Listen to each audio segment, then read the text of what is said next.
உங்களை அவமானத்தின் மேல அவமானப்படுத்தலாம், உங்களுடைய குறைவை சொல்லி சொல்லி காமிக்கலாம். நீ எதுக்கு இந்த இடத்துல வேலைக்கு வந்த, நீ இந்த வேலைக்கு செய்யறதுக்கு என்ன நீ உனக்கு இருக்குது, நீ செஞ்சுக்கிட மாட்ட, நீ அப்படி பண்ணிட வேண்டியதானே. ஞானம் இல்லாமல் நீங்கள் தவித்து கொண்டிருக்கலாம். ஆண்டவரே, இந்த இடத்துல என்ன கொண்டு வந்தீரே, எனக்கு ஒன்றும் தெரியாது, நான் இந்த இடத்தை விட்டு நின்றலாமா, இந்த வேலையை செய்யாம விட்டுறலாமா, எனக்கு இவ்வளவு அவமானப்படுத்துறாங்களே, எனக்கு கொடுத்திருக்கிற டார்கெட்டை என்னால முடிக்க முடியல, அந்த வேலையை என்னால செய்ய முடியல, எனக்கு ரொம்ப அவமானமா இருக்குது.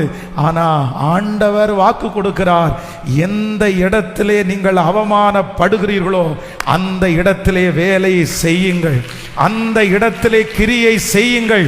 கர்த்தராகிய ஆண்டவர் நீங்கள் அவமானப்படுத்தப்பட்ட அந்த இடத்திலே கர்த்தர் உங்களுக்கு 100 மடங்கு பதிலை கர்த்தர் உங்களுக்கு தருவார். ஒரு நாள் அந்த இடத்திலே உயர்வீர்கள், ஒரு நாள் அந்த இடத்திலே வளர்வீர்கள், ஒரு நாள் கர்த்தர் உங்கள் கையின் பிரயாசத்தை ஆசீர்வதிப்பார்.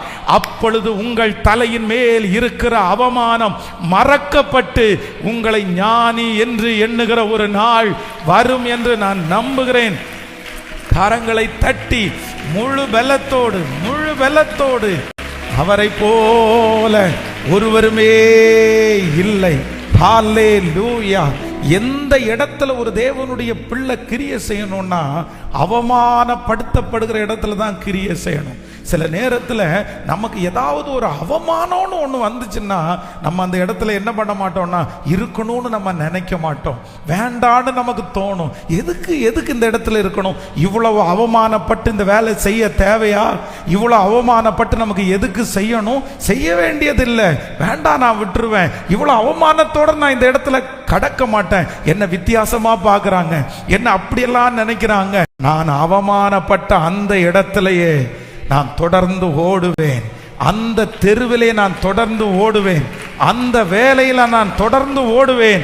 என் தலையை நிமிர பண்ணுவதற்கு கர்த்தர் வல்லவராய் இருக்கிறார். கைகளை அசைத்து ஒரு ஹல்லேலூயா.